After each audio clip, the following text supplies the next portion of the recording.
En esta segunda parte vamos a tratar básicamente dos componentes de la planificación estratégica asociada a lo que guarda relación con los proyectos en materia de eficiencia energética. Uno es la fase de gestión de proyectos, qué significa gestionar un proyecto y también qué se constituye como un indicador, para qué sirve un indicador, cuál es la naturaleza de ese indicador. La gestión de proyectos es básicamente la aplicación de conocimiento, de destreza, de habilidades y de herramientas que uno va acumulando en su vida, no solo profesional, sino también laboral. Normalmente las instituciones tienden a valorar en exceso el conocimiento codificado que las personas incorporan, lo que se aprende de los manuales, de clases como esta, de seminarios. Pero existe en el ser humano un componente que está directamente asociado al conocimiento tácito, que es la experiencia, el conjunto de situaciones que ha debido enfrentar y superar para poder enfrentar determinados desafíos asociados a iniciativas, proyectos o esfuerzos de diversa naturaleza, ya sea laboral, profesional o personal. Las etapas de un proyecto son, en rigor, podríamos decir básicamente 5. Yo sé que esto lo han visto con otros profesores en los módulos anteriores, pero es importante que reforcemos algunos elementos. Todo proyecto se debe iniciar, planificar, ejecutar, hacer seguimiento y control y, por cierto, cerrar. Normalmente nos olvidamos de las fases de cierre y perdemos la perspectiva de que las fases de cierre son las más críticas, porque es donde se produce el punto de la calidad. Es en el cierre del proyecto donde el ciudadano termina valorando o no si una determinada iniciativa pública culminó agregando valor en la sociedad, transformando una realidad o mejorando una determinada situación. Las actividades fundamentales, entonces, son la identificación del conjunto de variables y requisitos que ese proyecto debe cumplir. Es imposible que un gestor de proyecto pueda desarrollar su tarea de buena manera si no tiene claramente establecido cuáles son los requisitos que se deben llevar adelante.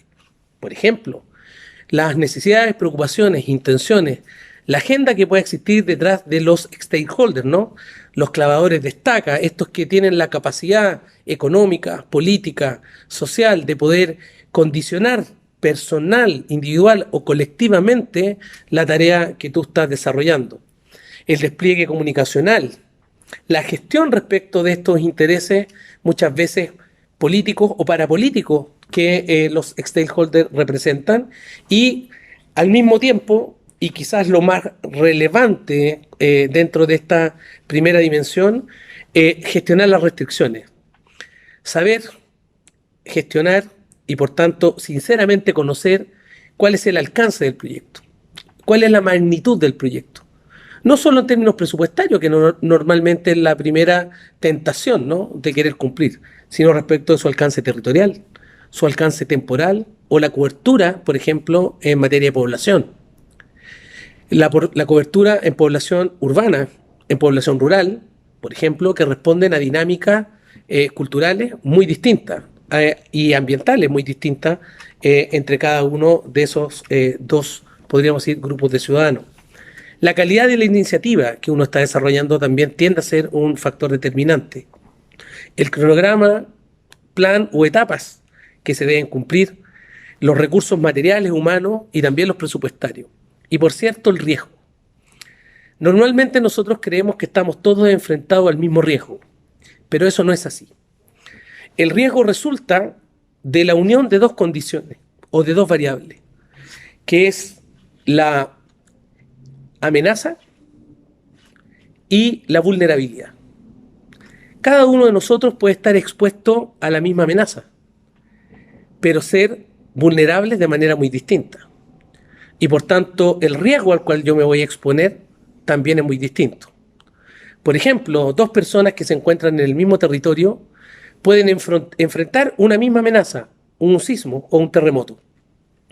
Pero si uno vive en situación de calle, en situación de extrema vulnerabilidad, y el otro tiene ingresos que lo sitúan en el séptimo decil, octavo decil o sexto decil de ingresos dentro de la sociedad, probablemente el segundo enfrentará esa amenaza en mejores y mayores condiciones que el primero. La amenaza es la misma, no discrimina, es democrática, pero la respuesta de la persona es distinta, porque su nivel de resiliencia y de vulnerabilidad es distinto, por tanto el riesgo en uno es mayor que el otro. Y cuando gestionamos proyectos, sean estos en materia de energía, en sustentabilidad o cualquier otro, debemos preguntarnos si los recursos, las condiciones, los instrumentos están o no asimétricamente distribuidos en el territorio y en la sociedad que nosotros estamos interviniendo. Esos elementos como actividades fundamentales de la gestión de un proyecto. Por tanto, muchas veces los proyectos viven un equilibrio relativamente precario. El equilibrio lo miramos desde la calidad y el alcance. Mientras el proyecto tenga el mayor alcance posible, sin generar un detrimento en la calidad, podemos decir que está situado en un equilibrio. Pero ese equilibrio está sostenido en tres pilares: en los costos del proyecto, en los tiempos o plazos del proyecto y en los recursos disponibles para ese proyecto. Si se disparan los costos, el equilibrio se rompe, porque probablemente el alcance o la calidad se va a reducir. Si se modifican los plazos o tiempos, probablemente la calidad se va a reducir. Si los recursos disponibles los perdemos, por ejemplo, parte del equipo humano que está ejecutando el proyecto tiene algún contratiempo o enfermedad, probablemente la calidad y alcance también se van a ver reducidos. Por tanto, debemos cuidar a través de esas actividades que yo acabo de mencionar que el equilibrio fundamental del proyecto, dado por la relación entre costo, tiempo y disponibilidad de recursos, se mantenga la mayor cantidad del tiempo posible y sin variar desde una perspectiva negativa. Los proyectos entonces son dinámicos y así como son dinámicos pueden ser también progresivos. Los proyectos representan una idea, un concepto, muchas veces una posición ideológica, que parece una posición económica o parece una posición técnica, pero en el fondo es una posición económica. Si yo me sitúo, por ejemplo, a analizar un proyecto de eficiencia energética desde la ecología política, puedo entender perfectamente desde lo cultural de ese proyecto. Puedo decir que un conjunto habitacional con pertinencia cultural mapuche, dispuesto en la región de la Araucanía, donde sus viviendas se han orientado por una razón cultural hacia el sol, permite generar sustentabilidad. Porque hay un elemento cultural que se está recogiendo que hace que la infraestructura habitacional pensada normalmente para zonas urbanas pueda asentarse de mejor forma y dialogar esa infraestructura de mejor manera con los patrones culturales que en ese territorio se pueden observar. Hablamos entonces de esa dimensión cultural. Pero si yo me sitúo de una posición fundamentalmente, por ejemplo, capitalista, podré entender que la eficiencia energética o la eficiencia de ese proyecto se logrará en la medida que el análisis costo-efectividad, costo-eficiencia, costo-beneficio tenga resultados positivos. Y ese no es siempre el análisis que nosotros en el sector público tenemos que hacer. Hay proyectos de naturaleza deficitaria que representan una contribución al bienestar social o común y por tanto deben desarrollarse de igual forma, aunque no necesariamente generen utilidades o márgenes de utilidad. El modelo de negocio, por tanto, es relevante para poder darle sustento a la formulación de la idea. Los estudios de factibilidad, como una cuarta etapa progresiva, son muy importantes para poder asentar el proyecto y asegurar supervivencia, y el proyecto propiamente tal como etapa cúlmine, que es lo que se debe desarrollar.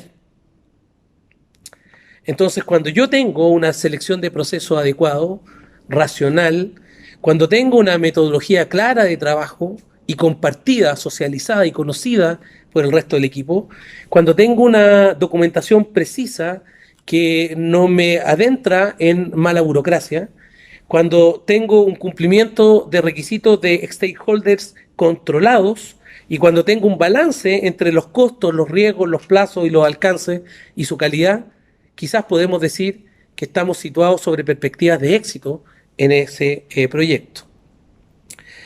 ¿Cómo lo mido? ¿Cómo sé si estos supuestos se están realizando de buena manera o no? Con indicadores de gestión. Nosotros en gestión pública utilizamos fundamentalmente 4 dimensiones de indicadores.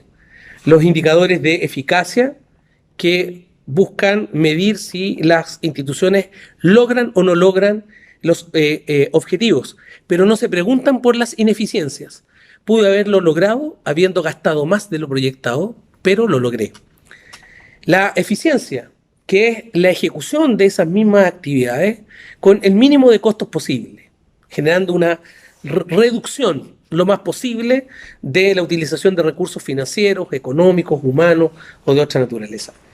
La dimensión de economía, que es el manejo adecuado de los recursos financieros en su relación con dobles magnitudes, y la calidad, que en el fondo no es una opinión que técnicamente uno puede dar, sino es probablemente el único indicador que sitúa la mirada en la población, ¿no? En el ciudadano. La calidad es finalmente la nota que coloca el usuario al proyecto y su ejecución desde el punto de vista de la satisfacción. ¿Qué es lo que es un indicador entonces? Un instrumento de medición. Ese puede ser cualitativo o cuantitativo, y lo que busca es comparar los datos que arroja el indicador. Por lo tanto, lo que yo comparo no es un indicador con otro, sino que es el resultado, el valor que ese indicador proporciona para poder establecer un elemento de comparación. Yo no comparo entre la nota de una persona y la nota de otra persona. Comparo entre el 7 y el 5 obtenido, es decir, el valor numérico, no el indicador que da como resultado un valor numérico. ¿Y con qué comparo entonces mi resultado a través de mi indicador? Tengo 3 formas de comparación. Lo comparo contra la gestión y los resultados de proyectos similares o de instituciones similares. Lo comparo con la historia que mi institución y mi proyecto tiene, es decir, con los resultados de los meses o años previos. O comparo y utilizo el indicador para comparar la diferencia existente entre el resultado que obtuve y la planificación que llevé adelante para ese proyecto que estoy midiendo con el indicador. Por tanto, me comparo conmigo mismo en periodos anteriores, me comparo con alguien similar o me comparo con lo que yo dije que iba a realizar a través del proyecto. ¿Es suficiente la dimensión de eficacia, de eficiencia, de economía y de calidad? No. Hay una relación también de las dimensiones con los ámbitos. Existen 5 ámbitos: el insumo, el producto, el proceso, el resultado intermedio y el impacto. Yo puedo medir la eficacia, es decir, el cumplimiento de objetivos en los insumos, en los productos o en el proceso, o en los resultados intermedios o finales.